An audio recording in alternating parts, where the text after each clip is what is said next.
if you're looking for passive income, buying a business is a bad idea. But if you're looking to become wealthy, it's a great idea, and here's why. I'm going to run through the numbers. This is a typical, look, here's something to think about.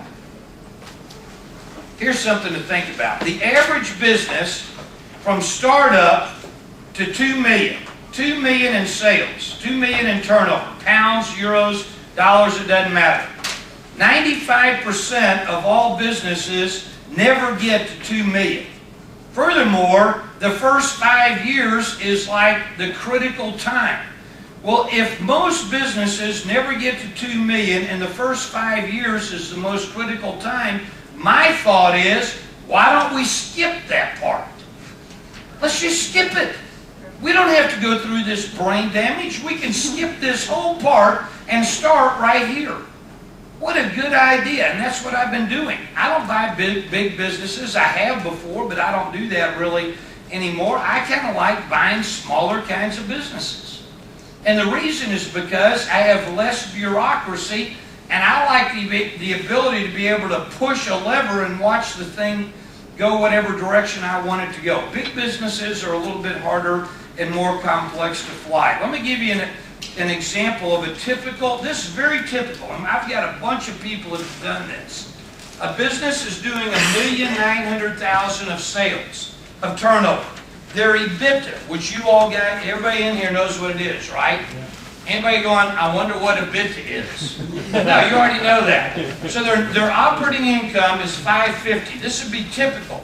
The average business that sells, and this works in the UK, it works in Europe, it works in Australia, it works in New Zealand, it works in the US. The typical business that sells for a multiple of 2.8 times EBITDA. That's average.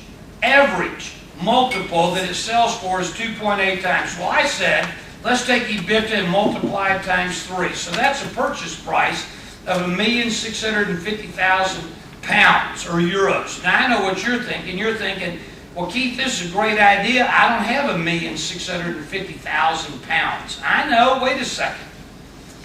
Of this $1,650,000, the seller, the average seller will carry about 50 to 70% of the purchase price. They know they're not going to receive cash when they sell the business. So in this instance, I used $1 million as the seller note. So the seller is selling for $1,650,000. Of that, they're going to carry a note for about 8 years and 8%. The bank, now this is harder today than it used to be with the banking situation, but typically when you buy a business, there's some assets that the business owns that you're able to take to the bank. If there's not, then part of this bank financing gets rolled into the seller. So the seller just gets a little bit bigger. So the bank typically would finance $350,000. The seller is going to finance $1 million. That means you're $300,000 short. I already know what you're thinking. Keith, I don't have $300,000. I know. Let me ask you a question. Is there anybody in this room who has some money they'd like to invest today? You got investment capital and you'd like to earn 20% annual cash-on-cash return. Would anybody like to earn it? All right, look around the room. Look around the room. Good, I just found your partners. I did, because you need $300,000 of equity. Of that, $200,000 easily can come from other people, and they're going to earn a 20% annual return. They're not going to be your partner. They're not going to be your partner. You don't get to make 20% and own 50% of the deal. You get to earn 20%. So now, how much money do you need?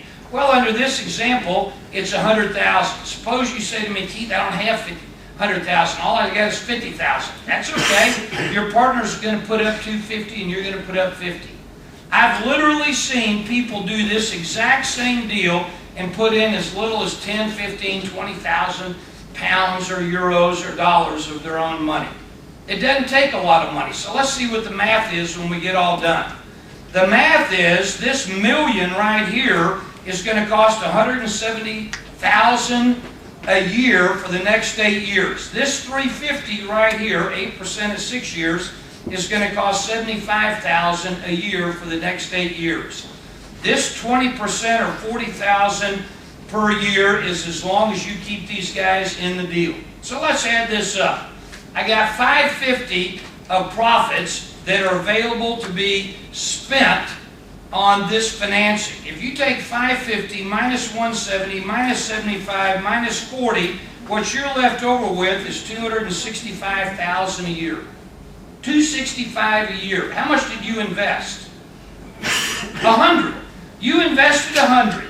And what you're able to produce is 265 a year. Unlike real estate, where you got to go out and do a new deal every year, every day to make money, this one just sits here and grinds out cash. If you run it. Now, if you try to get passive and be on it and leave it and systematize it, you're going to have some problems.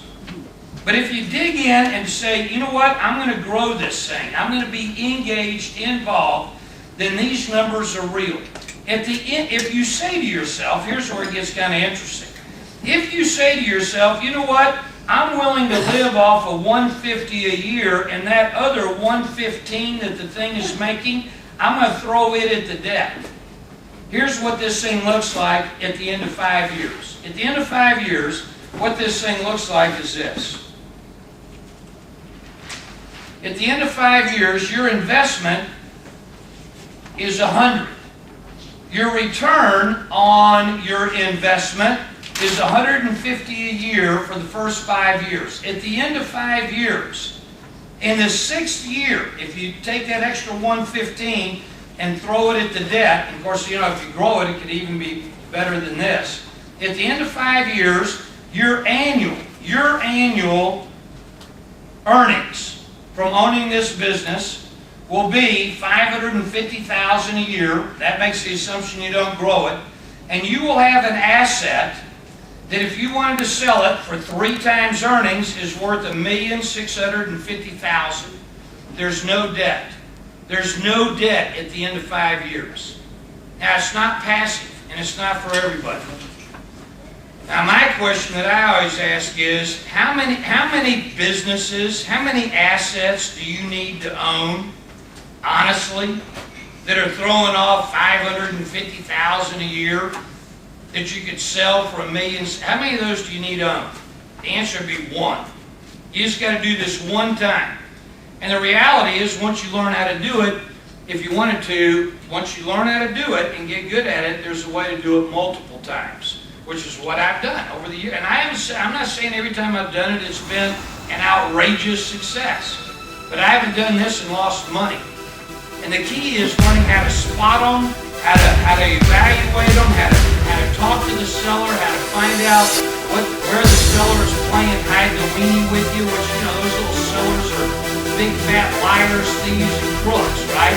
How to find the broker to help you find the deal, how to finance them, how to figure out how much they're worth, how to put a value on them. All that stuff is taught during this 5 days.